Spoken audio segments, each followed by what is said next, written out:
ಎಲ್ರಿಗೂ ನಮಸ್ಕಾರ. ನಮ್ಮ ನ್ಯೂಸ್ ಅಲರ್ಟ್ ಯೂಟ್ಯೂಬ್ ಚಾನಲ್ಗೆ ನಿಮಗೆ ಸ್ವಾಗತ. ನಾನು ಚಂದನ್. ಮೊದಲಿಗೆ ನಟ ಉಪೇಂದ್ರ ಅವರ ಸಂದರ್ಶನ 2 ಲಕ್ಷಕ್ಕೂ ಅಧಿಕ ವ್ಯೂಸ್ಗಳನ್ನು ಪಡೆದುಕೊಂಡು ಅಂದರೆ ಅಧಿಕ ಜನರನ್ನು ತಲುಪಿ ಸಾಕ್ತಾ ಇದೆ.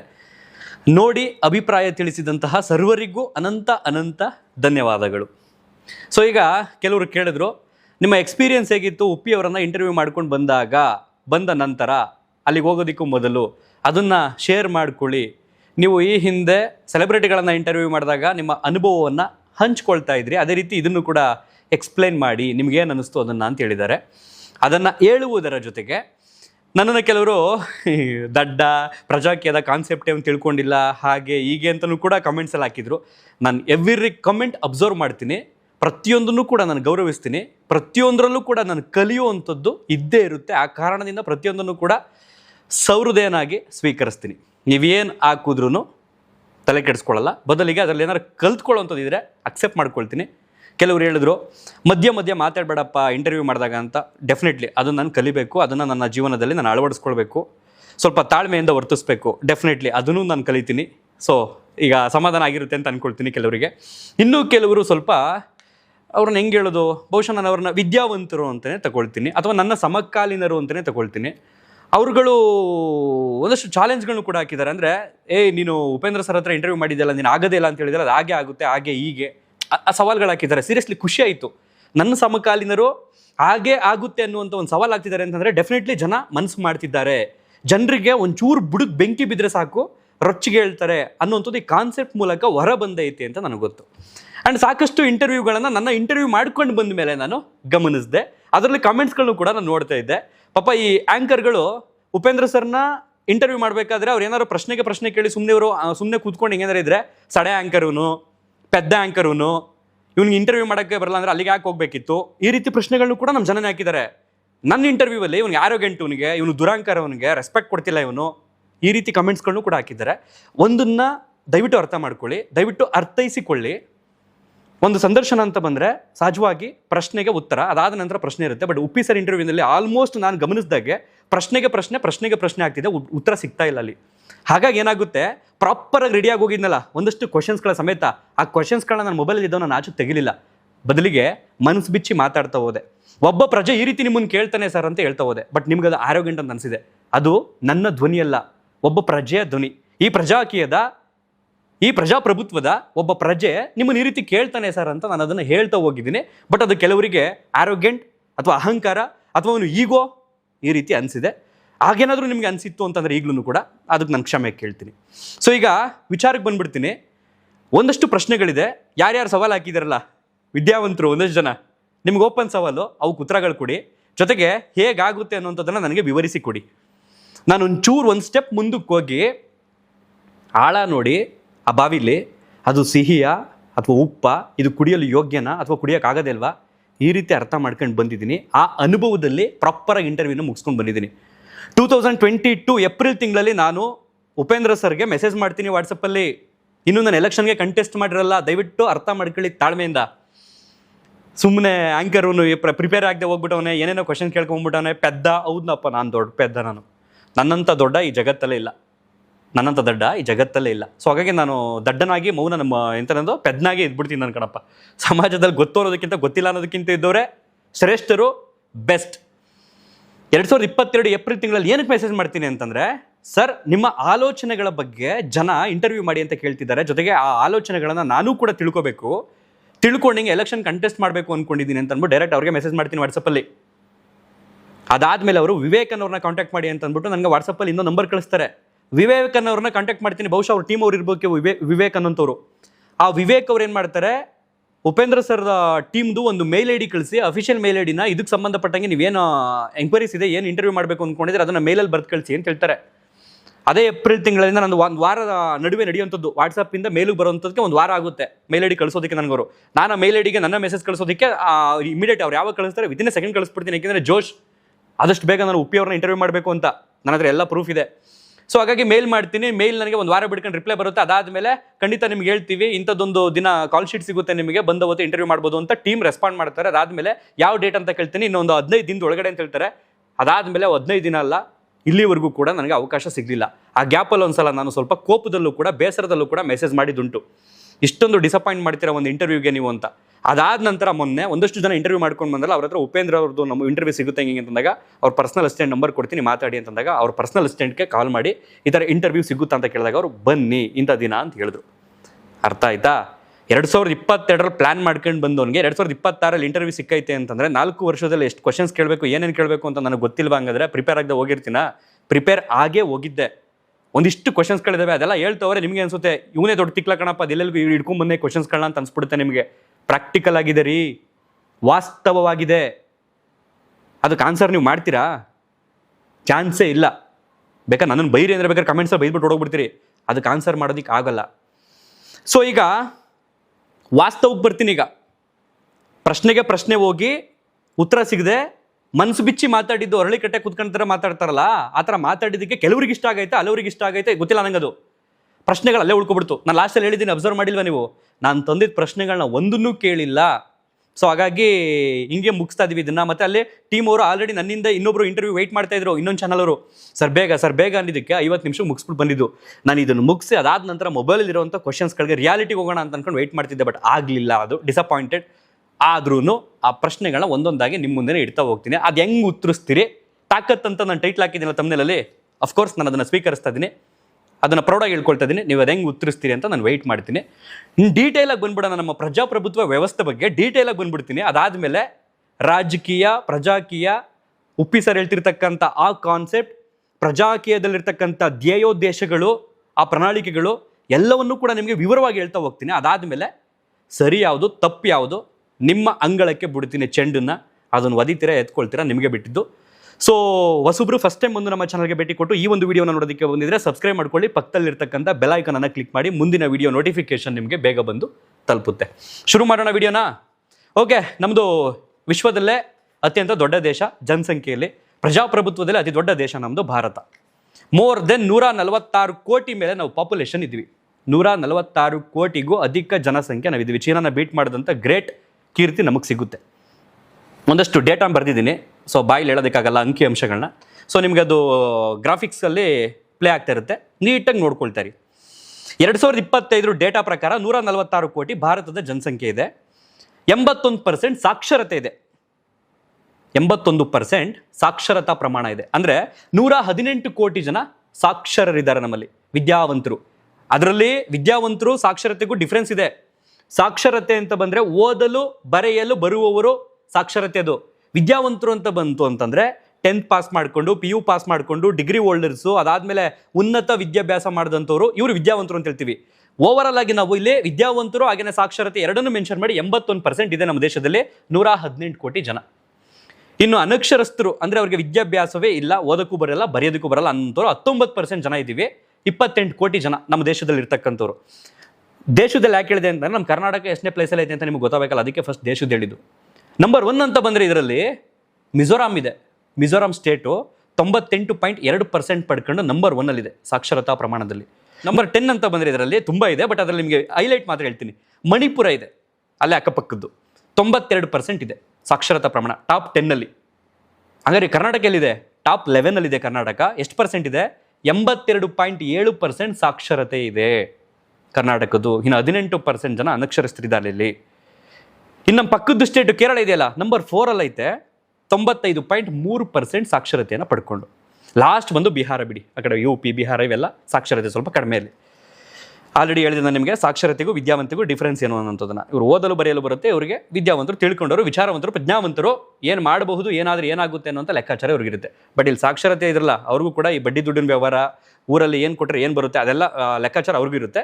ಬಟ್ ಅಪ್ಗ್ರೇಡ್ ಆಗಿ ಜಗತ್ತಿನ ಬಗ್ಗೆ, ವ್ಯವಸ್ಥೆ ಬಗ್ಗೆ ತಿಳ್ಕೊಳ್ಳುವಂಥ ಇಂಟ್ರೆಸ್ಟ್ ಇವ್ರಿಗಿರುತ್ತೆ ವಿದ್ಯಾವಂತರಿಗೆ. 40% ಜನ ಇದರಲ್ಲಿ ಸಾಕ್ಷರತೆ ಬರ್ತಾರೆ. ನಮ್ಮ ಕರ್ನಾಟಕದನ್ನೇ ತಗೊಳ್ಳೋಣ, ಈಗ 82% ಇದೀವಲ್ಲ, ಅದರಲ್ಲಿ ಒಂದು 40ರಿಂದ 30% ಸಾಕ್ಷರತೆ ಬಂದ್ಬಿಡುತ್ತೆ. ಇನ್ನು ಉಳಿದಂಥ 40% ಜನ ಅಷ್ಟೇ ವಿದ್ಯಾವಂತರು ನಾವಿರೋದಿಲ್ಲಿ. 60%ಕ್ಕೆ 40% ಅಷ್ಟೇ. ಸಾಕ್ಷರತೆಯಲ್ಲಿ 40% ಹೋಯ್ತು ಅಂತಂದರೆ ಇನ್ನು 20% ಅನಕ್ಷರಸ್ಥರು ಇದ್ಬಿಟ್ಟಿದ್ದಾರೆ. ಇನ್ನು 40% ನಾವು ವಿಚಾರವಂತರು, ವಿದ್ಯಾವಂತರು ಇರುವಂಥದ್ದು ಮೋರ್ ದೆನ್ 6ರಿಂದ 7 ಕೋಟಿ ಜನಸಂಖ್ಯೆಯಲ್ಲಿ. ಸೊ ಈ ಡಿಗ್ರಿ ಹೋಲ್ಡರ್ಸ್ ಅಂತ ಬಂದರೆ 15% ಇದ್ದೀವಿ. 15ರಿಂದ 18% ಡಿಗ್ರಿ ಹೋಲ್ಡರ್ಸ್ ನಾವು ಓವರಾಲ್ ಇರತಕ್ಕಂಥದ್ದು. ಇನ್ನು 58% ಜನ 10th PU ತನಕ ಹೋಗಿರ್ತಕ್ಕಂಥವ್ರು, ಉನ್ನತ ಮಟ್ಟದ ವಿದ್ಯಾಭ್ಯಾಸ ಪಡೆದಂಥವ್ರು ಕೇವಲ 7-8% ಇರ್ತಕ್ಕಂಥದ್ದು 2025 ಡೇಟಾ ಪ್ರಕಾರ. ಮುಗಿತಾ ಇದೊಂದು ಕ್ಲಾರಿಟಿ ಸಿಗ್ತಾ ನಿಮಗೆ. ಯಾಕೆ ಹೇಳಿದೆ ಅಂತಂದ್ರೆ, ಜನ ಬದಲಾಗ್ತಾರೆ, ಜನನೇ ಮಾಡ್ತಾರೆ, ಜನನೇ ಥಿಂಕ್ ಮಾಡ್ತಾರೆ, ಜನನೇ ನಿಂತ್ಕೊಳ್ತಾರೆ ಅನ್ನೋಂಥ ಒಂದು ಕಾನ್ಸೆಪ್ಟ್ ಐತಲ್ಲ, ಇದು ಪ್ರೆಸೆಂಟ್ ಇರ್ತಕ್ಕಂಥ ವಿದ್ಯಾವಂತರ ಸಂಖ್ಯೆ, ಅನಕ್ಷರಸ್ಥರ ಸಂಖ್ಯೆ. ಇದರಲ್ಲಿ ಯಾರನ್ನು ಚೇಂಜ್ ಮಾಡ್ತಾರೋ, ಯಾರು ಹೇಗೆ ಚೇಂಜ್ ಆಯ್ತಾರೋ ನನಗಂತೂ ಗೊತ್ತಿಲ್ಲ. ಸೆಕೆಂಡ್ ಪಾಯಿಂಟ್ ಬಂದು 2023 ಎಲೆಕ್ಷನ್ ಬರ್ತೀನಿ ನಾನು. ನಮ್ಮ ಕರ್ನಾಟಕದ ವಿಧಾನಸಭಾ ಚುನಾವಣೆಗೆ ಸಂಬಂಧಪಟ್ಟಂಗೆ ಮಾತಾಡ್ತೀನಿ. ಈಗ 2023 ಸ್ವಲ್ಪ ಗಮನ ಇಟ್ಟು ಕೇಳಿಸ್ಕೊಳ್ಳಿ. ನಿಮಗೆ ಸಾಕಷ್ಟು ವಿಚಾರಗಳನ್ನ ನೀವು ಇಲ್ಲಿ ತಿಳ್ಕೊಳ್ತೀರಿ ಅಂತ ನಾನು ಭಾವಿಸಿದ್ದೀನಿ. 2023 ವಿಧಾನಸಭಾ ಚುನಾವಣೆಯಲ್ಲಿ ನಮ್ಮ ಕರ್ನಾಟಕದಲ್ಲಿ ಒಟ್ಟು 224 ವಿಧಾನಸಭಾ ಕ್ಷೇತ್ರಗಳಿರೋದ್ರಿಂದ ಟೋಟಲ್ ವೋಟರ್ಸ್ ರಿಜಿಸ್ಟರ್ ಆಗುವಂಥದ್ದು ಆ ಮೂಮೆಂಟಲ್ಲಿ 5,31,00,000 ಜನ. ನಾವು 6.5 ಕೋಟಿಯಿಂದ 7 ಕೋಟಿ ಪಾಪ್ಯುಲೇಷನ್ ಇದೆ. ಆದರೆ ವೋಟ್ ಹಾಕೋದಕ್ಕೆ ಅರ್ಹತೆ ಇರೋದು 18+ ಅಲ್ವಾ. ಸೊ ಹಾಗಾಗಿ 5,31,00,000 ಜನ ವೋಟರ್ಸ್ ಇದ್ದೀವಿ, ಮತದಾರರು. ಅವರೆಲ್ಲ ವೋಟ್ ಹಾಕಿದ್ರೆ ಸರ್ಕಾರ ಯಾವ್ದು ಬರ್ತಿತ್ತೋ ಯಾವ್ದು ಬೀಳ್ತಿತ್ತೋ ಗೊತ್ತಿಲ್ಲ. ಆದರೆ ವೋಟ್ ಹಾಕಿದವ್ರ ಸಂಖ್ಯೆ ಎಷ್ಟು ಗೊತ್ತಾ? ಕೇವಲ 3,89,00,000 ಜನ. ಅಂದರೆ 100%ಕ್ಕೆ 73.19% ಜನ ಅಷ್ಟೇ ವೋಟ್ ಹಾಕಿದ್ದು. ಇನ್ನು 27% ಜನ ವೋಟ್ನೇ ಹಾಕಿಲ್ಲ. ವೋಟ್ ಹಾಕದಿರೋರ ಸಂಖ್ಯೆ ಎಷ್ಟು ಗೊತ್ತಾ? 1,42,00,000 ಜನ ವೋಟ್ನೇ ಹಾಕಿಲ್ಲ. ಈ 1,42,00,000 ಜನರಲ್ಲಿ 1 ಕೋಟಿ ಜನ ವಿದ್ಯಾವಂತರೇ ವೋಟ್ ಹಾಕಿಲ್ಲ. ಇದೊಂದು ನೆನಪಿರಲಿ ನಿಮಗೆ. ಎಜುಕೇಟೆಡ್ಸ್ ನಾವು MNC ಕಂಪ್ನಿಲಿದ್ದೀವಿ, ನಾವು ಅಲ್ಲಿದ್ದೀವಿ, ನಾವು ಇಲ್ಲಿದ್ದೀವಿ, ವಿಚಾರವಂತರು ನಾವು. ನಮಗೆ ಗೊತ್ತು ಎಲೆಕ್ಷನ್ ನಾಳೆ ಅನ್ನಂಗೆ ಇಡೀ ಸ್ಟೇಟ್ಗೆ ರಜಾ ಸಿಕ್ಕಿರುತ್ತೆ ವೋಟ್ ಹಾಕ್ಲಿ ಬಂದು ಅಂತ. ಇವರು ಫ್ಯಾಮಿಲಿಗಳು ಕರ್ಕೊಂಡು, ಮಕ್ಕಳು ಕರ್ಕೊಂಡು ರೆಸಾರ್ಟ್ಗೋ ಇನ್ನೆಲ್ಲೋ ಟ್ರಿಪ್ ಹೋಗಿ ಬರ್ತಾರೆ, ವೋಟ್ ಹಾಕಲ್ಲ. ಯಾಕೆ? ಬೇರೆ ಬೇರೆ ಕಡೆ ಎಲ್ಲ ಜಿಲ್ಲೆಗಳಲ್ಲೂ ಕೂಡ ವೋಟಿಂಗ್ ಪ್ರಮಾಣ 1% ಇಷ್ಟು ಅಂತ ಬಂದರೆ ಬೆಂಗಳೂರಲ್ಲಿ ಯಾಕೆ ಕಡಿಮೆ ಬರುತ್ತೆ? ವಿದ್ಯಾವಂತರು ಜಾಸ್ತಿ ಇರೋದಲ್ವೆಲ್ಲ. ಯಾಕಂತಂದರೆ ಮೋಜು ಮಸ್ತಿ ಮಾಡೋದಕ್ಕೆ ಹೋಗಿರ್ತಾರೆ ವಿದ್ಯಾವಂತರು.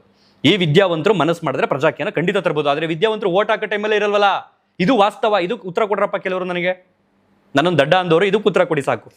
ಓಕೆ, ಈಗ 1,42,00,000 ಜನ ವೋಟ್ ಹಾಕಿಲ್ಲ. ಅದ್ರಲ್ಲಿ 42,00,000 ಜನಕ್ಕೆ ಒಂದು ಹುಷಾರಿಲ್ಲ ಅಥವಾ ಈ ವ್ಯವಸ್ಥೆ ಬಗ್ಗೆ ಬೇಸರ ಅನ್ಬಿಡೋಣ. ಇನ್ನೊಂದು ಕೋಟಿ ಜನ ಯಾರಾಗಿದ್ರೆ ಇದೇ ವಿದ್ಯಾವಂತರು. UPP ಈಗ ಉತ್ತಮ ಪ್ರಜಾಕೀಯ ಪಕ್ಷ, ಉಪೇಂದ್ರ ಅವರ ಪಕ್ಷ ಟೋಟಲ್ ಆಗಿ 110 ವಿಧಾನಸಭಾ ಕ್ಷೇತ್ರಗಳಲ್ಲಿ ಕಂಟೆಸ್ಟ್ ಮಾಡಿರುತ್ತೆ. 224ರಲ್ಲಿ 110ರಲ್ಲಿ ನಿಂತಿರ್ತಾರೆ, 114ರಲ್ಲಿ ನಿಂತಿರಲ್ಲ ಅವರ ಅಭ್ಯರ್ಥಿಗಳು. ಓವರ್ ಆಗಿ ಡೇಟಾ ಸಿಕ್ಕಿರ್ತಕ್ಕಂಥದ್ದು, ಜೊತೆಗೆ ಅವ್ರ ಟೀಮ್ನ ಒಂದಷ್ಟು ಜನರನ್ನ ಕಾಂಟ್ಯಾಕ್ಟ್ ಮಾಡಿ ಕೇಳಿದ್ರ ಪ್ರಕಾರ ಅವರು 1,00,000+ ವೋಟ್ ಸಿಕ್ಕಿದೆ ನಮಗೆ ಅಂತ ಹೇಳಿದ್ರು. 2023 ವಿಧಾನಸಭಾ ಚುನಾವಣೆಯಲ್ಲಿ 110 ಸೀಟ್ಗಳಲ್ಲಿ ಕಂಟೆಸ್ಟ್ ಮಾಡಿದಂತಹ UPPಯ ಅಭ್ಯರ್ಥಿಗಳು ಪಡೆದಂತಹ ಒಟ್ಟು ಮತ ಈ 3,89,00,000 ಜನ ಹೋಗಿ ವೋಟ್ ಹಾಕೋರಲ್ಲ, ಅದರಲ್ಲಿ ಪಡ್ಕೊಂಡಿರ್ತಕ್ಕಂಥದ್ದು ಓವರ್ ಆಲ್ 1,00,000+. 1,07,000 1,10,000 ಅಥವಾ ಮ್ಯಾಕ್ಸಿಮಮ್ 2,00,000 ತನಕನೇ ತಗೊಂಡವ್ರೆ ಅಂತ ಅನ್ಕೊಳ್ಳಿ.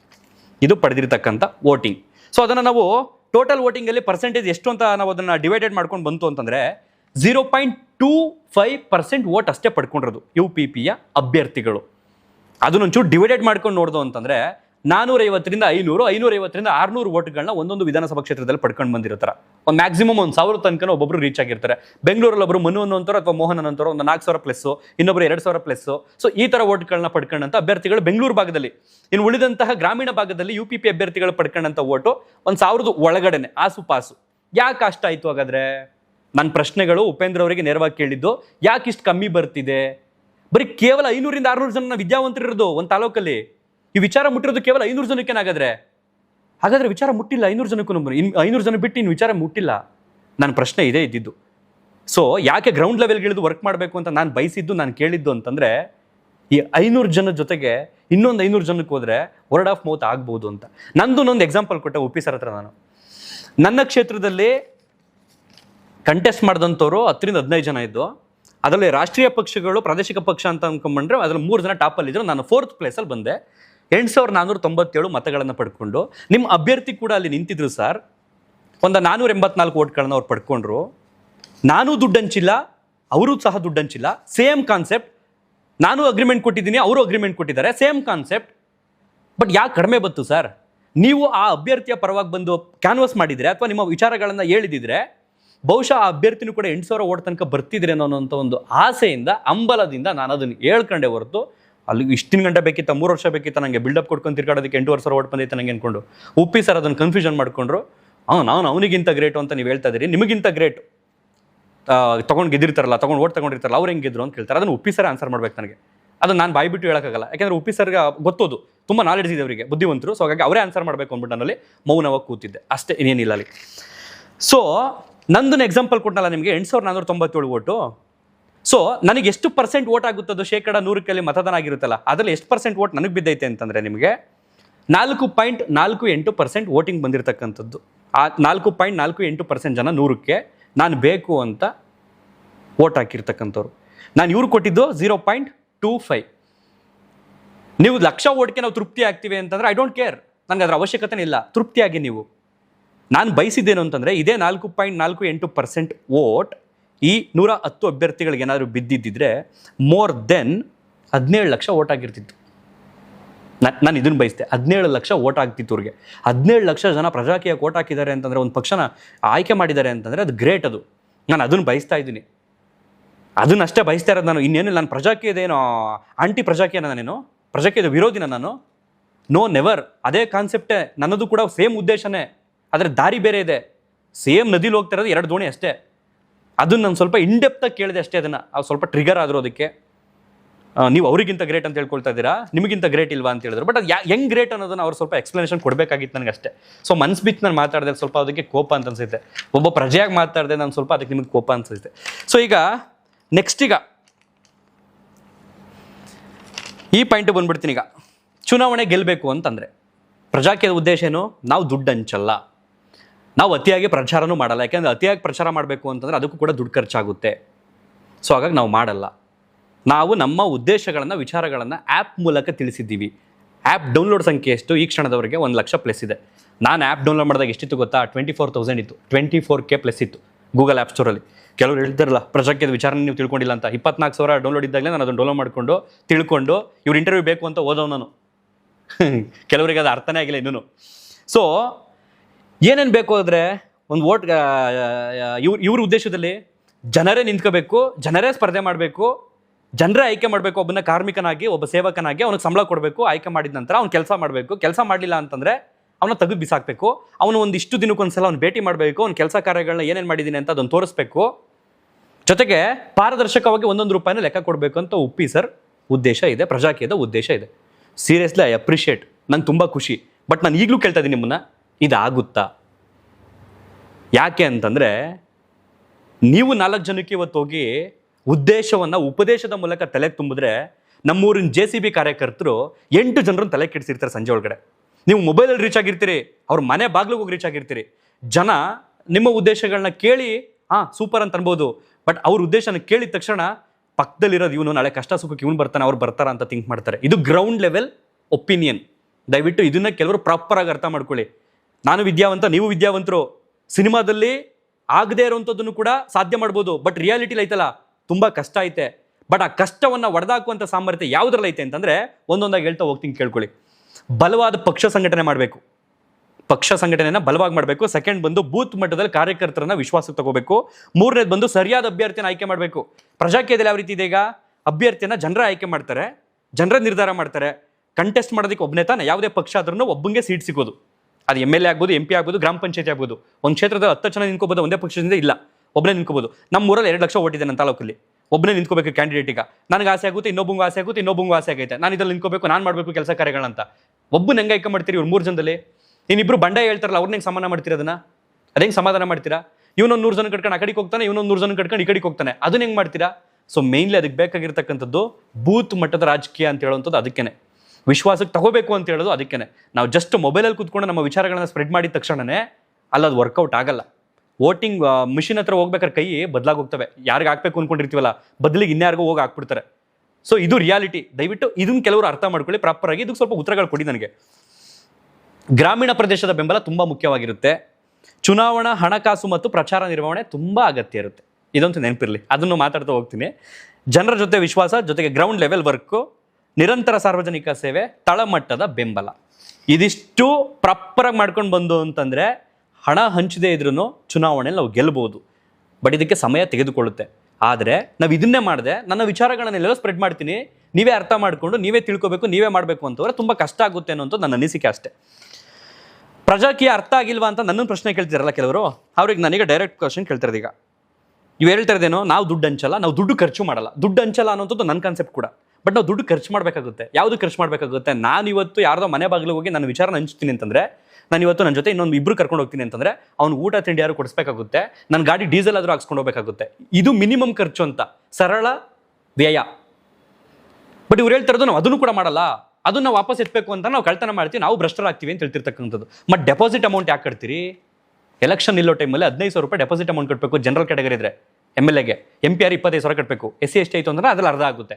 ಅದನ್ನ ಯಾಕೆ ಕಟ್ತೀರಿ? ಅದ್ಯಾರು ದುಡ್ಡು ಹೋಗಾದ್ರೆ ಅದನ್ನ ಹೆಂಗೆ ರಿಕವರಿ ಮಾಡ್ತೀರಿ? ಹಾಗಾದ್ರೆ ಅದು ದುಡ್ಡೇ ತಾನೇ. 25,000 ಇಲ್ಲಿ ಕಟ್ತೀವಿ ಅಂತಂದ್ರೆ ನಿನ್ನ 25-30,000 ಖರ್ಚಾಗಲ್ವೇನು ಓಡಾಡೋದಕ್ಕೆ? ಅಟ್ಲೀಸ್ಟು ಜಾಸ್ತಿ ಓಡಾಡೋದು ಬೇಡ, ಒಂದು ಮಿನಿಮಮ್ ಖರ್ಚಾರು ಮಾಡೋದು ಬೇಡ. ಒಂದು 25,000 ಒಂದು ತಿಂಗಳಿಗೆ ಡೈಲಿ 1,000 ಖರ್ಚಾಗ್ತೈತೆ ಅನ್ಕೊಂಡ್ರು ಒಂದು ತಿಂಗಳಾರು ಮಾಡ್ಬೋದಲ್ವ ಅದನ್ನ? ನಾನು ಇದನ್ನ ಎಕ್ಸ್ಪೆಕ್ಟ್ ಮಾಡ್ತಾ ಇದ್ದೀನಿ ಅಷ್ಟೇ.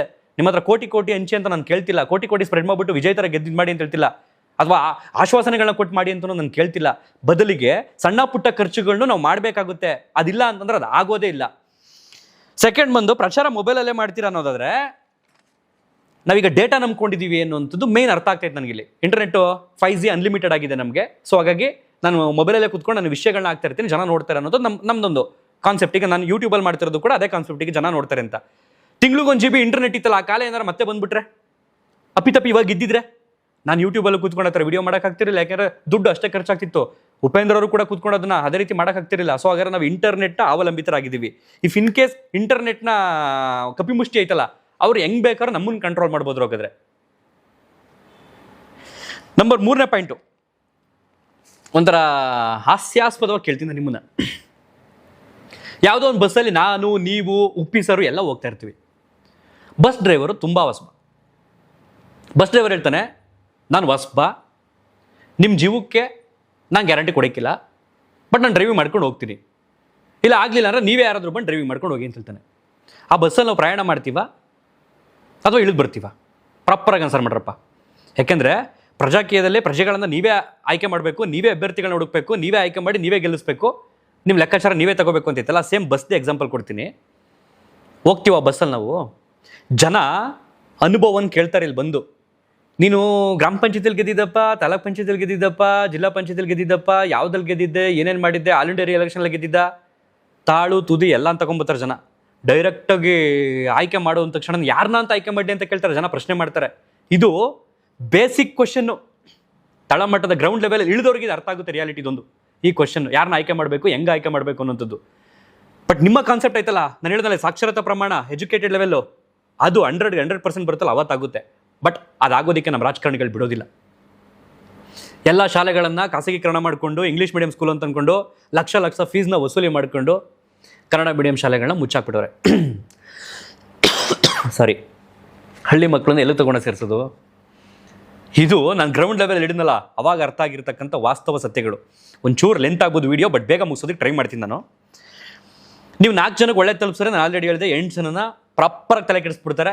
ನಮ್ಮ ಸೈಡ್ ಕಾರ್ಯಕರ್ತರು, ನಮ್ಮ ಸೈಡ್ ಅಂತಂದರೆ ಈ ಎಲ್ಲ ಪಕ್ಷಗಳ ಕಾರ್ಯಕರ್ತರುಗಳು. ಅಣ್ಣ ನನಗೆ ಫೋನ್ ಮಾಡಿದ್ರೆ ಸಿಗ್ತಾರೆ, ನಿನಗೆಲ್ಲ ಕೆಲಸ ಮಾಡಿಸ್ಕೊಡ್ತೀನಿ, ಅಣ್ಣಂಗೆ ಓಟ್ ಹಾಕು ಅಂತ ಹೇಳ್ತಾರೆ. ನಿಮ್ಮ ಕಾರ್ಯಕರ್ತರು ಅಂತ ಹೇಳೋಕ್ಕಾಗುತ್ತಾ? ಪಾಪ ಹೇಳಲ್ಲ, ಅವರು ಹೇಳೋಕ್ಕಾಗೋದಿಲ್ಲ ಆ ಥರ. ಜಾತಿ ಧರ್ಮ ಹಣದ ಜೊತೆ ಬೆರ್ತೋಗಿರೋ ಜನ ಪ್ರೆಸೆಂಟ್ ಉಪದೇಶ ಕೇಳ್ತಾರ ಅಂತ. ಸಣ್ಣ ಅನುಭವ ಹೇಳ್ಬಿಡ್ಲಾ? ನಾನು ಎಲೆಕ್ಷನ್ ಸ್ಪರ್ಧೆ ಮಾಡಿದಂಥ ಸಂದರ್ಭದಲ್ಲಿ ಈ ಸ್ಕ್ವಾಡ್ ವೆಹಿಕಲ್ಗಳು ಬರ್ತಾವೆ ಗೊತ್ತಾ? ಅಂತ ಆ ಕಡೆಯಿಂದ ಈ ಕಡೆಗೆ ಹೋಗ್ತಾ ಇರ್ತವೆ. ಹೋಬ್ಳಿಗೆ ಒಂದೊಂದು ಬಿಟ್ಟಿರ್ತಾರೆ. ನಾವೆಲ್ಲರೂ ಕ್ಯಾನ್ವಾಸ್ ಮಾಡ್ತಾ ಇದೀವಿ ಅಂತಂದ್ರೆ ನಮ್ಮ ಮುಂದೆ ಹಿಂಗೆ ಹೋಗ್ತಾರೆ. ಹಿಂಗೆ ಏನು ದುಡ್ಡು ಗಿಡ್ಡು ಏನಾರು ಹಂಚ್ತಾರೆ, ಅವ್ರು ಏನಾರ ಅವ್ಯವಹಾರ ಏನಾರು ನಡೆಯುತ್ತಾ ಅಂತ. ಲಾಸ್ಟು ಚುನಾವಣೆ ನಾಳೆ ನನಗೆ ಯಾರೂ ಕ್ಯಾನ್ವಾಸ್ ಮಾಡೋಂಗಿಲ್ಲ, ಅದು ನಿಮಗೂ ಗೊತ್ತು ನಿಯಮಗಳು. ನಾವು ದಡ್ರು ಏನಾಯಿತು ಅಂತಂದರೆ, ನನ್ನ ಟೀಮಲ್ಲಿ ಒಂದು 40-50 ಜನ ನಾವು, ಅಪ್ಪ ಇವತ್ತು ಕೊನೆಯ ದಿನ ರೆಸ್ಟು ಸಿಕ್ಕೈತೆ ನಮಗೆ, ಮನೆ ಬಾಗಿಲಿಗೆ ಕ್ಯಾನ್ವಾಸ್ ಮಾಡೋಣ, ನಮಗೆ ಕಾರ್ಯಕರ್ತರಿಲ್ಲ, ನಮ್ದು ಎಷ್ಟು ಪ್ರಯತ್ನ ಆಗೈತೆ ಅಷ್ಟು ಪ್ರಯತ್ನ ಪಟ್ಬಿಟ್ಟಿದ್ದೀವಿ. ತಾಯಿ ಚಾಮುಂಡೇಶ್ವರಿ ಆಶೀರ್ವಾದ ಪಡ್ಕೊಂಡು ಬರೋಣ, ಅಮ್ಮನ ಪಾದಕ್ಕೆ ಬಿಟ್ಬಿಟ್ಟು ಬಂದ್ಬಿಡೋಣ ಅಂದ್ಬಿಟ್ಟು ನಾನು ನನ್ನ ಫ್ರೆಂಡ್ಸ್ ಎಲ್ಲ 2023 ಚುನಾವಣೆಯಲ್ಲಿ ಚಾಮುಂಡಿ ಬೆಟ್ಟಕ್ಕೆ ಹೋಗ್ತೀವಿ. ದರ್ಶನ ಮುಗಿಸ್ಕೊಂಡು KRS ಮಾರ್ಗದಲ್ಲಿ ನಮ್ಮ ತಾಲೂಕಿನ ಗಡಿ ಸಿಗುತ್ತೆ. ಗಡಿ ಸಿಕ್ಕ ಮೇಲೆ ಒಂದು 4-5 ಹಳ್ಳಿಗಳು ಸಿಗ್ತವೆ. ಆ ಹಳ್ಳಿ ಮಾರ್ಗ ಮಧ್ಯದಲ್ಲಿ ರಾತ್ರಿ 8:30 ಆಗಿರುತ್ತೆ. ರೋಡಲ್ಲಿ 2 ಪಕ್ಷದ ಕಾರ್ಯಕರ್ತರು ದುಡ್ಡು ಹಂಚ್ತಾ ಇರ್ತಾರೆ. ವಿತ್ ವಿಡಿಯೋ ಇದೆ ನನ್ನ ಹತ್ರ. ನಾನು ಅದನ್ನು ಪ್ರಸಾರ ಯಾವಾಗಲೂ ಮಾಡ್ಬೋದಿತ್ತು. ಬಟ್ ನನ್ನ ತಾಲೂಕಿನ ಇಡೀ ಒಂದು ಊರನ್ನ ಹೆಸರಾಳು ಮಾಡ್ದಂಗೆ ಆಗುತ್ತೆ. ನಾನು ಒಂದೇ ಒಂದು ಕಾರಣಕ್ಕೆ ವಿಡಿಯೋ ಪ್ರಸಾರ ಮಾಡಿಲ್ಲ. ನಾನೇನು ಮಾಡ್ತೀನಿ, ಇಮಿಡಿಯೇಟಾಗಿ ಹೋಗ್ಬಿಟ್ಟು ಮಾಸ್ಕ್ ಹಾಕೋಬಿಟ್ಟು, ಅಣ್ಣ ನನಗೂ ಕೊಡಿ, ನಂದು ಓಟ್ ಐತೆ ಅಂತಂದಾಗ ನನ್ನ ವಾಯ್ಸ್ ರೆಕಗ್ನೈಸಲ್ಲಿ ದುಡ್ಡು ಹಂಚಕ್ಕೆ ಬಂದವರು ಚಲ್ಲಾಪಿಲ್ಲಿಯಾಗಿ ಓಡೋಗ್ತಾರೆ. ಈ ಕಡೆ ನಮ್ಮ ಹುಡುಗರುಗಳು ಎಲ್ಲರನ್ನೂ ವಿಡಿಯೋ ಮಾಡೋದಕ್ಕೆ ಓಡಾಡ್ತವ್ರೆ. ಮೋರ್ ದೆನ್ ನಾವು 40 ಜನ ಇದ್ದೀವಿ ನಾವೇನೆ. ನನಗೂ ಕೊಡಿ ಅಣ್ಣ, ನಂದು ದುಡ್ಡು ಐತೆ, ಓಟ್ ಐತೆ, ಬರ್ತೀನಿ ಅಂತ ಅಂದ್ಬಿಟ್ಟು ನನಗೆ ಮಾಸ್ ತೆಗಿತೀನಿ. ಹಿಂಗೆ ನನ್ನ ನೋಡಿದ ತಕ್ಷಣ ಚಲ್ಲಾಪಿಲಿ ಇವರು, ಓ ಏನೋ ಆಗ್ಬಿಡುತ್ತೆ ಈಗ, ಇವ್ರು ನಮ್ಮನ್ನ ವೈರಲ್ ಮಾಡ್ಬಿಡ್ತಾರೆ ಅನ್ನೋ ಒಂದು ಭಯದಲ್ಲಿ. ವಿತಿನ್ 5 minutesಲ್ಲಿ ಏನಾಯ್ತು ಗೊತ್ತಾ? ಅಸಲಿ ಸತ್ಯ ತಿಳ್ಕೊಳ್ಳಿ ಕೆಲವ್ರಿಗೆ ಗೊತ್ತೇ ಇಲ್ಲ ಪ್ರಾಪರಾಗಿ ಏನಾಗೈತೆ ಅಂತ. ಲೇಡೀಸು ತಿರುಗಿ ಬಿದ್ರು ನನ್ನ ಮೇಲೇ. ಹೆಂಗೋ ಬರ್ತೈತೆ 1,500 2,000, ಅದಕ್ಕೆ ಯಾಕೆ ಕತ್ರಿ ಹಾಕಕ್ಕೆ ಬಂದಿದ್ದೀರಿ ನೀವು? ನಿಮ್ಗೆ ಮಾಡೋ ಕೆಲಸ ಇಲ್ವಾ? ನಮ್ಮ ಮನೇಲಿ 4 ಕೊಟ್ಟಿದ್ದೋ, ಅವ್ರಿಗೆಲ್ಲ ಒಂದೊಂದು ಹಾಕಿ ನಿನಗೂ ಒಂದು ಹಾಕೋಣ ಅಂತಿದ್ದೋ, ನಿನ್ಗೆ ಹಾಕೋದೇ ಇಲ್ಲ ಅಂತ ನನ್ನ ಮೇಲೆ ತಿರುಗಿದ್ರು. ಇದು ಅಸಲಿ ಸತ್ಯ. ಎಲೆಕ್ಷನ್ ಸಂದರ್ಭದಲ್ಲಿ ನಾವು ಘಂಟಾಘೋಷವಾಗಿ ಏನೇನೋ ಮಾಡಿದ್ರೆ ನಡೆಯಲ್ಲ. ಎಲೆಕ್ಷನ್ ಹಿಂದಿನ ದಿನ ಆಯ್ತಲ್ಲ, ನಡೀತದಲ್ಲ ಚಮತ್ಕಾರಗಳ ಮ್ಯಾಜಿಕ್ಕು, ಇಂಡಿಯಾದಲ್ಲಿ ಅಸಾಧ್ಯ. ಅದು ಅಸಾಧ್ಯ. ವಿದ್ಯಾವಂತರು ಸಾಕಷ್ಟು ಜನ ಇದ್ದಿರಲ್ಲ, ನಿಮಗೆ ಸವಾಲು, ಓಪನ್ ಚಾಲೆಂಜ್. ನಿಮಗೆ ತಾಕತ್ತಿದ್ರೆ ನಿಮ್ಮ ಅಪ್ಪ, ನಿಮ್ಮ ಅಮ್ಮದಿರು, ನಿಮ್ಮ ಕುಟುಂಬದವರು ಚುನಾವಣೆ ನಾಳೆ ನನಗೆ 1,500 ಕೊಡಕ್ಕೆ ಬಂದಾಗ ಇಸ್ಕೊಳ್ತಾರಲ್ಲ, ಅದಕ್ಕೆ ಬ್ರೇಕ್ ಹಾಕಿ ಸಾಕು. ನೀವು ಅದಕ್ಕೆ ಬ್ರೇಕ್ ಹಾಕಿ. ನಿಮಗೆ ಸವಾಲು ನಂದು ಆಗಲ್ಲ. ಅದಕ್ಕೆ ನನ್ನಂಥವನೇ 6 ತಿಂಗಳು ಹಗಲಿರುಳು ಅವಿರತ ಶ್ರಮ ಹಾಕಿದ್ರು ಕೂಡ ಕೊನೆ ಮೂಮೆಂಟಲ್ಲಿ ನಿನಗೊಂದು ಓಟ್ ಹಾಕೋಣ ಅಂತಿದ್ದೋ, ನಿನಗೆ ಹಾಕೋದೇ ಇಲ್ಲ ಅದನ್ನು ಅಂದ್ರು ಅಂತಂದರೆ ಜನ ಎಷ್ಟು ಆಳವಾಗಿ ಮುಳುಗೋಗಿದ್ದಾರೆ ಈ ವ್ಯವಸ್ಥೆಯಲ್ಲಿ ಅಂತ ದಯವಿಟ್ಟು ಅರ್ಥ ಮಾಡ್ಕೊಳ್ಳಿ. ಇದನ್ನು ಒಪ್ಪಿ ಸರ್ ಹತ್ರ ಡಿಸ್ಕಸ್ ಮಾಡೋಕೆ ಹೋಗಿದ್ದು ನಾನು. ಇದ್ಯಾವುದೋ ಡಿಸ್ಕಸ್ ನಡೀಲೇ ಇಲ್ಲ ಅಲ್ಲಿ, ಯಾಕೆಂದರೆ ಪ್ರಶ್ನೆ ಹುಡ್ಕೊಂತಲ್ಲ. ಇನ್ನೊಂದು ಪಾಯಿಂಟ್ರಪ್ಪ, ಈಗ ನಮ್ಮ ದೇಶ ಮೊನಾಕೋನೋ, ವ್ಯಾಟಿಕನ್ ಸಿಟಿನೋ, ಸ್ವಿಟ್ಜರ್ಲ್ಯಾಂಡೋ ಅಥವಾ ಸಿಂಗಾಪುರನೋ ಆಗಿದ್ದಿದ್ರೆ ಕಡಿಮೆ ಪಾಪ್ಯುಲೇಷನ್ ಇದೆ, ವಿದ್ಯಾವಂತರ ಸಂಖ್ಯೆ ಜಾಸ್ತಿ ಇದೆ, ಒಂದು ದಿನದಲ್ಲಿ ಬೇಕಾದ್ರೆ ಇಡೀ ದೇಶಕ್ಕೆ ನಾವು ತಲುಪೋದು ಅಲ್ಲಿ. ಬಟ್ ನಮ್ಮದು 148 ಕೋಟಿ ಇರ್ತಕ್ಕಂಥ, 146 ಕೋಟಿಯಿಂದ 148 ಕೋಟಿ ಇರ್ತಕ್ಕಂಥ ಜನಸಂಖ್ಯೆ ದೇಶ, ತಲುಪಕ್ಕಾಗಲ್ಲ. ಬೇಡ 6ರಿಂದ 7 ಕೋಟಿ ಇರ್ತಕ್ಕಂಥ ಕರ್ನಾಟಕನೇ ತಲುಪಕ್ಕಾಗಲ್ಲ ಇಡೀ ದಿನದಲ್ಲಿ ನಾವು. ಅದೊಂದು ನೆನಪಿರಲಿ ನಿಮಗೆ ಪ್ರಾಪರಾಗಿ. ತಲುಪೋದು ಅಂತಂದ್ರೆ ಏನು ಅಂತ.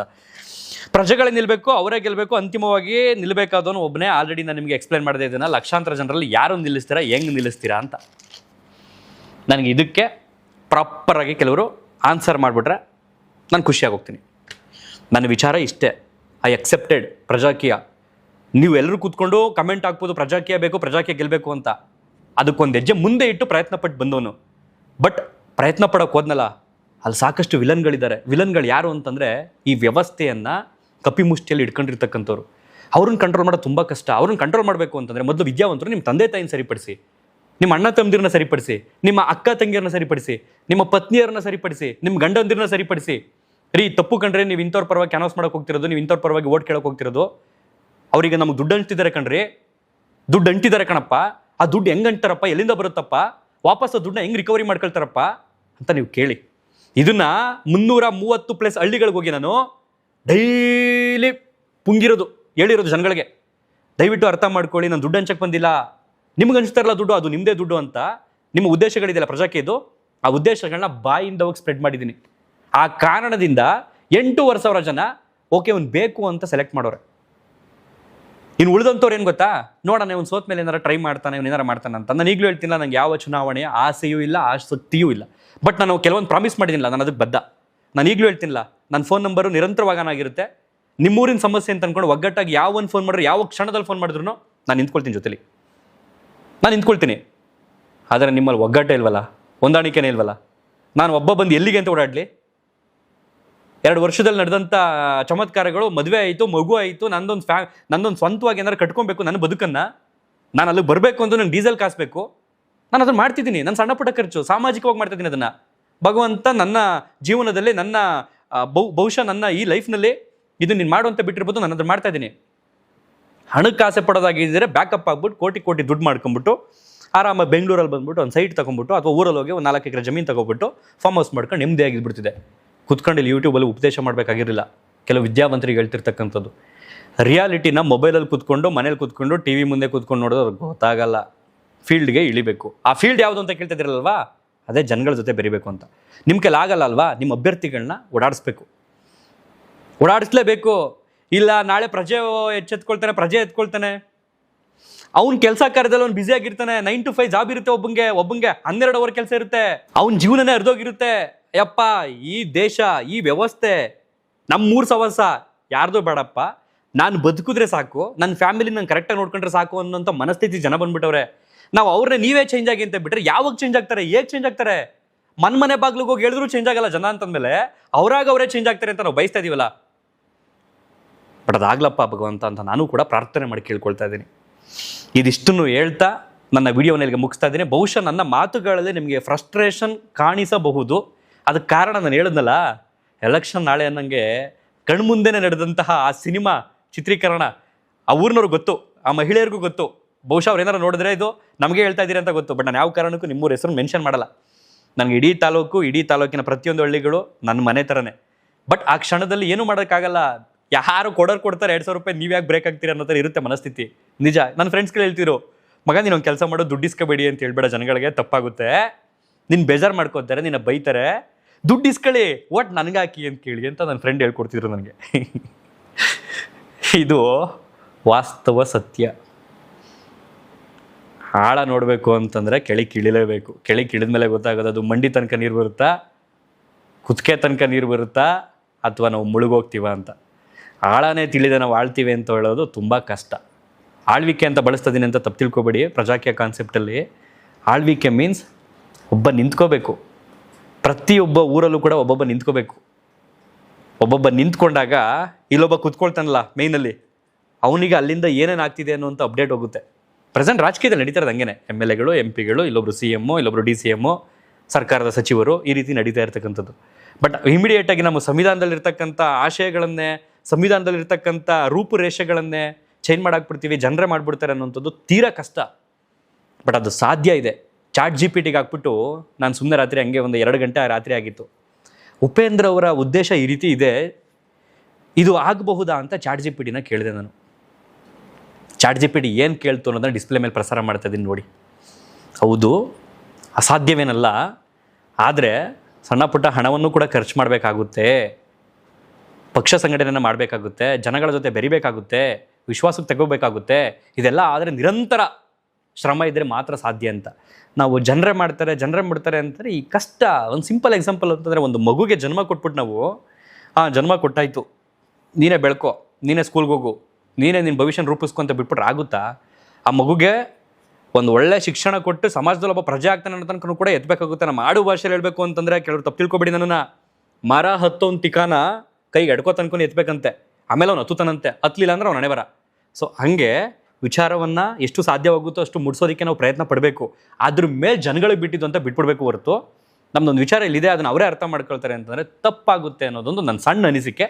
ತಪ್ಪಾಗಿದ್ರೆ ದಡ್ಡನ್ನು ಕ್ಷಮಿಸ್ಬಿಡಿ ಅಂತ ಕೇಳ್ಕೊಳ್ತಾ ಈ ವಿಡಿಯೋ ನನಗೆ ಮುಗಿಸ್ತಾ ಇದ್ದೀನಿ. ನಿಮ್ಮ ಅನಿಸಿಕೆ ಅಭಿಪ್ರಾಯಗಳನ್ನು ದಯವಿಟ್ಟು ನಾನು ಗೌರವಿಸ್ತೀನಿ. ಕಾಮೆಂಟ್ ಬಾಕ್ಸ್ನಲ್ಲಿ ಬರೆದು ತಿಳಿಸಿ. ವಾಸ್ತವ ನನಗೆ ಇನ್ನೂ ಅರ್ಥ ಆಗಿಲ್ಲ ಅಂತಂದರೆ ನೀವು ಅರ್ಥ ಮಾಡಿಸಿ ಅಂತ ಕೇಳ್ಕೊಳ್ತಾ ಎಂಡ್ ಮಾಡ್ತಾ ಇದ್ದೀನಿ.